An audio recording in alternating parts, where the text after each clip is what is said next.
Smoker's getting a little too comfortable. He's got Tashigi out there half butt naked. But anyway, it's your boy Min. Welcome to the channel where anime and manga means more. And this time we're reviewing One Piece chapter, what is it, 664? I think so. So Smoker and Tashigi, they're talking, they're discussing recent reports of, child kidnapping and deaths. So they realizing all this is true and it's coming from this island. Now Smoker, like I said, he was a little too comfortable. What happened is, you know how he usually wear his jacket open? Well, now that they switched, Tashigi closed up his jacket and Smoker's wearing her thing. He unbuttoned her shirt in front of them. And the crews, I mean, the Marines, they're just sitting there, they're like, man, this is sexy captain we got. And they just staring, but hey, so, and Tashigi's like, man, button up that shirt, and man, when I gotta go back to my body, everybody's gonna be looking at me. So button up that shirt. He's like, nah, I gotta like it like this. In the discussion, Tashigi, she's bringing up all these speculations. She's not really sure, so she doesn't want to be quoted. So she keeps saying, yeah, this might happen, but I'm not sure. Don't quote me on it. Now, supposedly, there may be, Smoke Dog may have a snake on the team, aboard his ship, but that's not. It might not be true. We don't know yet. We got to find out. We got to keep reading these chapters.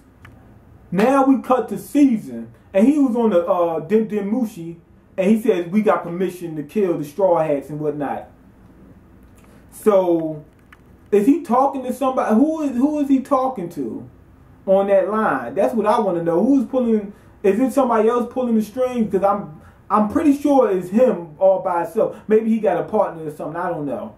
But he says that he's got Joker and Willow the Wisp working with him. Willow the Wisp. What's his name? Casper the Friendly Ghost. His little cousin. They're working with him. I wonder when Batman is gonna come out on Harley and all them, because he got the Joker on his side. So Batman might show up in this chapter. I'm not sure. So we cut to the Straw Hats. Brownbeard's tied up. Usopp makes these headbands for Frankie and them, so they can tell each other apart. So he got like a little picture of each one of them above their head. So on Chopper, he's got like a picture of who is it? It's Frankie. Frankie's in Chopper's body, so he's got a picture of him on there. But anyway, Brownbeard is revealing certain things about the story, giving us little information that we needed. And it turns out Brownbeard was working with Caesar the whole time, and everybody in the island's working with Caesar. And Caesar's doing experiments on these kids and whatnot. He's doing experiments on everybody. But nobody knows. Now, Brownbeard is basically worshiping Caesar. Reason being is because he said that Caesar saved him. Which he kind of did. But he's only using them for these experiments. And they don't know that yet. Brownbeard, he feels like a little bit disrespected because people don't even know about him. He's like, yeah, I'm a pirate and yada yada. I used to go by the name Brownbeard. They're like, who? So that was kind of funny. But anyway, he explains, how the supernova, he said, I can't stand the supernovas and shit, such and such, such and such. And he explains that the supernovas, they just went crazy. After the war and all that, they went to New World and they are just wrecking shop. So I can't wait to see the supernovas after this, man. It's going to be off the hook. So anyway, he explains that there was an explosion on the island. Vegapunk was doing some experiments on inmates from, that's going to like prisons and whatnot. They get ready to get sent to these prisons and whatnot. Some of them don't go there. Some of them come to that island to get experimented on. And Vegapunk messed up and blew up the island. That's what Brownbeard tells them. They're looking like, man, Vegapunk must be a bad dude. Something ain't right with this guy. He's doing experiments and stuff on people and whatnot. This guy can't be right. But then Brownbeard says, Caesar shows up, and it's like, from the explosion, this gas is just left around the island.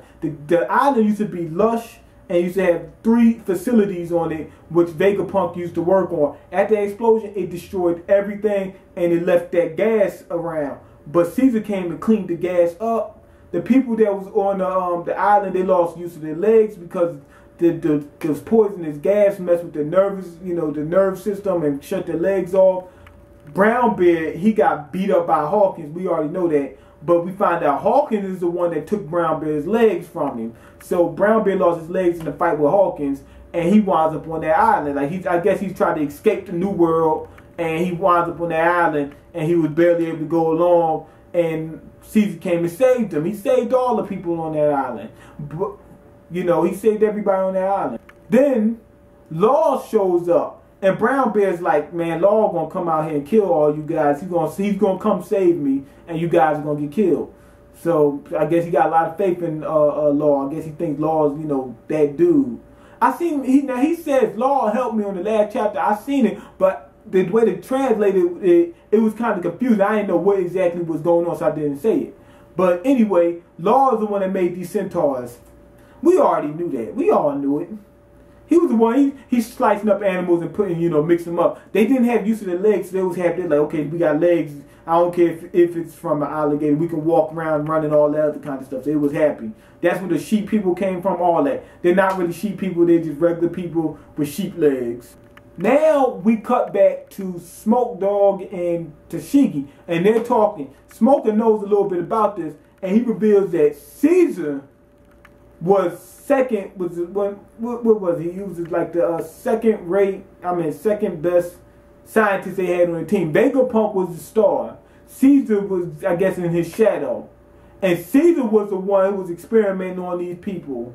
Caesar did it. And he came back and acted like he saved them, like, yay, I'm such and such, such and such. But he was the one experimenting on these guys in the first place. Matter of fact, he just did an experiment on somebody and messed up. And I guess the guy's dead now. One of his own team, people that was on his team, killed them. I guess, if he's not dead, he's going to come out messed up. And Caesar is, like, arrogant. The Harpy girl, she's like, man, you messed up on this experiment. He said, I never fail. I always get everything right. He's the one that caused the explosion and the gas. He did everything. He's kidnapping these kids. He's responsible for everything evil in the world. He's the root of all evil, basically. And think about it, the explosion, that's a mass murder weapon. Of course that was him. And they also revealed that Vegapunk and Caesar always got in arguments. Vegapunk, I guess, was like, man, stop doing experiments on people and such and such, such and such. And Caesar just didn't care, you know what I'm saying? And that's probably why, he got to that island exploding thing, but anyway, it seems like Caesar is like living in his shadow, and they get into these arguments. Vegapunk is like, yo, you wish you could work it like me, but there's only one Vegapunk, and I guess they didn't get through the season. We also found out Caesar has a bounty, 300 million. I guess because after his experiments and whatnot, he's doing stuff that's illegal, and the government said, yo, we got to get him out. You know what I'm saying? And now he's on the run, I guess. I don't know. But is he still working with the government on the low? I don't know. But it would appear that he would be on the run, because of what happened. Because he's doing stuff that's illegal. He ain't, different things like that. So anyway, we get the full story behind this chapter. The arc is coming to a head. We're getting into things, things is coming together. So now it looks like we're going to face Caesar. But first I want to figure out who's on the other side of that, the Mushi that Caesar was talking to. It might have been Will-O-the-Wisp or, Joker, people that's working with him. But anyway, that's what I want to know. But anyway, the story's coming to a head. We got a good story. Everything's coming together as planned. And we need to find out what's going on with Law and his crew. I think we might get another crewmate. But wasn't the next crewmate supposed to be female? So that's kind of throwing me off, because I'm thinking it might be the samurai or his son. But that's throwing me off a little bit. Also, we get some information on Vegapunk. We get information on Caesar. Now, I like Caesar's setup because he's like the guy who's always in the shadow, and now he's trying to get his little recognition. I'm better than him. I got to prove myself. That all makes sense now. You know what I'm saying? All that makes sense. So I'm enjoying how his story is going on. Vegapunk, I like his. I can't wait to see Vegapunk. We all want to see Vegapunk it seems like Vegapunk is a nice guy. He's probably getting controlled by the world government and stuff like that. And basically, this story is, this chapter is just, setting up the story about what happened and, what we need to know. So now we pretty much know everything there is to know. So I'm pretty sure in the next couple chapters, everything's coming to a head. But anyway, go ahead and leave your comment. Let me know what you think. Rate the video and subscribe. And I'm out. Peace.